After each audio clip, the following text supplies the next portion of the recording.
¿Qué tan destruida está la economía de Argentina? La Argentina está tan colapsada que hasta los reyes tuvieron que vender su castillo. Hasta tuvieron que poner un cartelito de "me alquilan".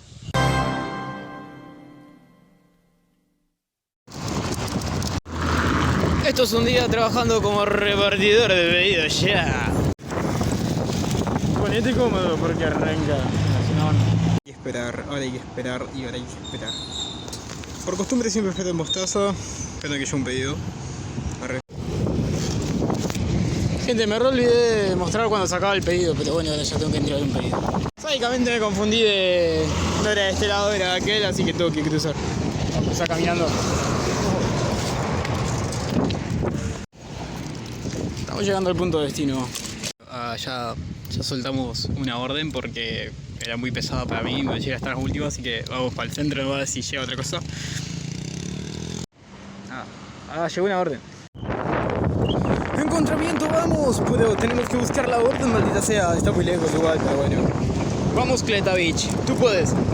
Acá llegamos al lugar donde tenemos que buscar el pedido. El 4660.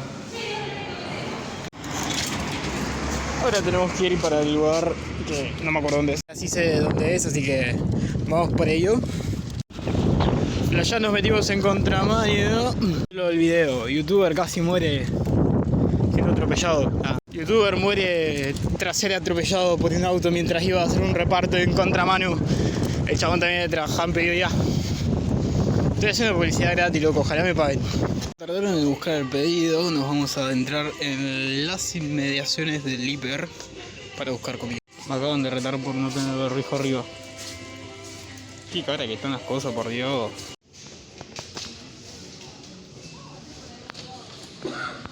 F. Miren esto.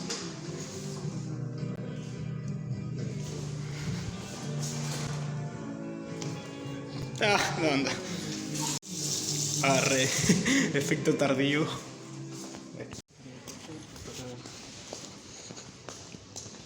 Las puertas me hacen caso.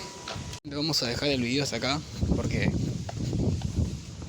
ya mucha grabación. Antes de decirle que me compré un Bagio Cepita de 30 pesitos. Propaganda. Y como no lo dije al principio. Hey banda, espero que estén relativamente bien. Nos vemos en un próximo video. Esto fue más o menos un día repartiendo pedidos. Grabé como 3 horas más o menos, pero espero que les haya gustado. Estaba re loco. No consuman drogas, hace mal.